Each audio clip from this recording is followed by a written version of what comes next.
Well, welcome back to another edition of 42nd Street Pete's Grindhouse Halloween Extravaganza. And a shout out to Ed down in Florida because he emailed me and he said, "Are you going to cover a certain film?" I already got my 31 films lined out, and hey, guess what, Ed? I am going to cover that film, and that film is 1964's The Flesh Eaters. And this film was a groundbreaker in a lot of ways and also suffered a lot of indignities after its theatrical release. First off, Mike Rips was the distributor, and Mike Rips took the film and shot additional footage, Nazi concentration camp stuff, to make it more marketable, in his own words, to Southern drive-in audiences. That says a lot back then, and it also says a lot about today, too. But anyway, he put that stuff in, and I think for the Blu-ray release, it was taken out. Now, I don't know if it was taken out when it ran in the Northeast. I was about 12 years old in 1964, and Famous Monsters of Filmland gave this whole thing the cover treatment, with the guy being eaten by the flesh eaters on the cover and the gory photos inside.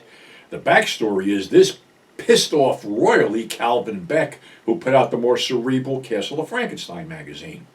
In fact, I read in Castle of Frankenstein magazine a release that was sent out to TV studios warning them not to pick up two films. Blood Feast was one, and The Flesh Eaters was the other one. However, they did pick up The Flesh Eaters, and they ran it late night on TV. And you would expect, they wouldn't fuck with it. Well, not only did they fuck with the picture, they fucked with the sound. All the gore was taken out, basically, all of it. The scene where Omar drinks the thing with the flesh eaters in it and his guts burst open, they cut that, and when the mad scientist is holding the microphone, they cut that too. They even cut the sound. That's how nuts it was. So the film was bandied about by VHS collectors in different forms, all claiming to be uncut, and none of them were uncut. Some of them did have the tinted red scene at the end. And for those who don't know, the plot is simple. There's a whole bunch of fish washing up on shore, skeletal remains. And this alcoholic movie star and her secretary commission a pilot to basically risk his neck in a storm to get them somewhere.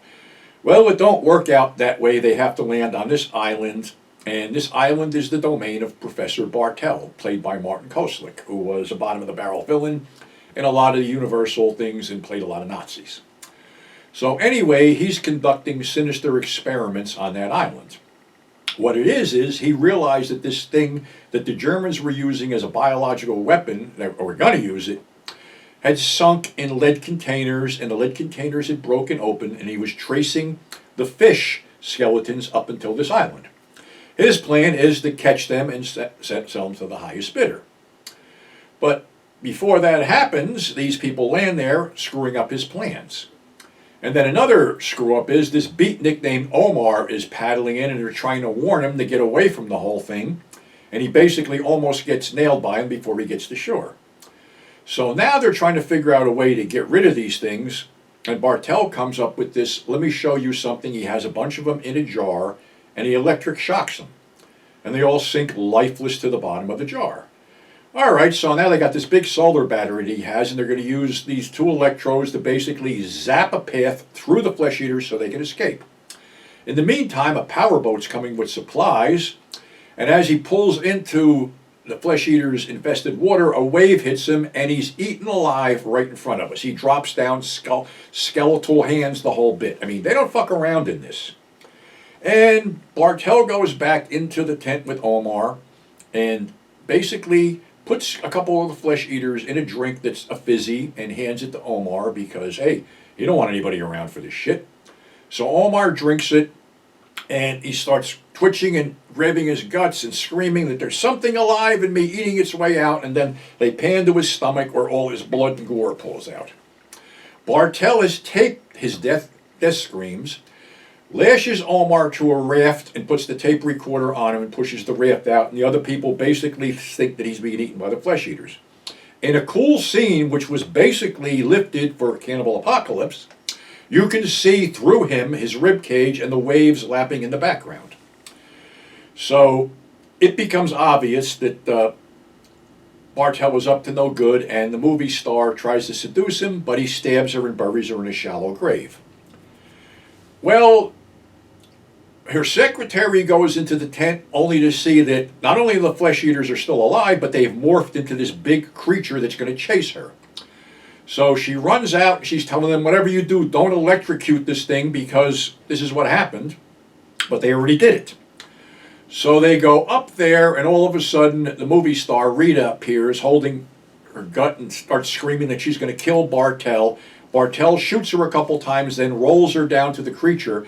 But the hand clutching the knife plunges into the creature's eye, and her blood drips off the knife handle into it and explodes. Hemoglobin sensitivity, Bartell yells. So they decide to basically draw their own blood and make this big syringe and go stick it in the creature, which is forming out in the sea. So when they do this, all of a sudden Bartell pulls a gun on him and says, I am not going back to stand trial for 2 murders. So they fight. Somehow the pilot gets the upper hand and monkey flips Bartell into the surf, where he stands up and is covered with the creatures. And they start to eat him and eat him and eat him. And in a real gory scene where he's basically down to a skull, you see his skeletal hand reach out and grab the gun and pull it in and shoot himself in the head. Now the pilot, donning a wetsuit, goes in there and attacks the creature. The creature picks him up, drops him on it, but he takes the big handmade syringe and rams it into the eyeball and hits the plunger. Now, in the theatrical, the whole screen turned red. I don't remember about the DVD, but that was the big kick. The theatrical would turn red. And the creature blows up.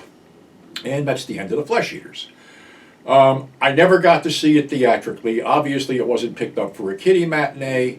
And being that I didn't start going over to New York in, like 68, 69, I never knew if it resurfaced or anything like that.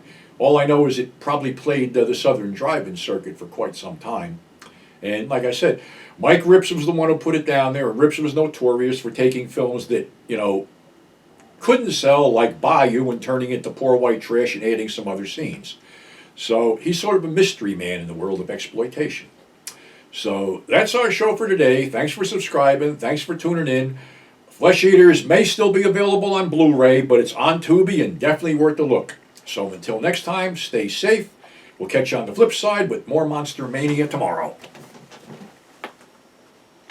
You got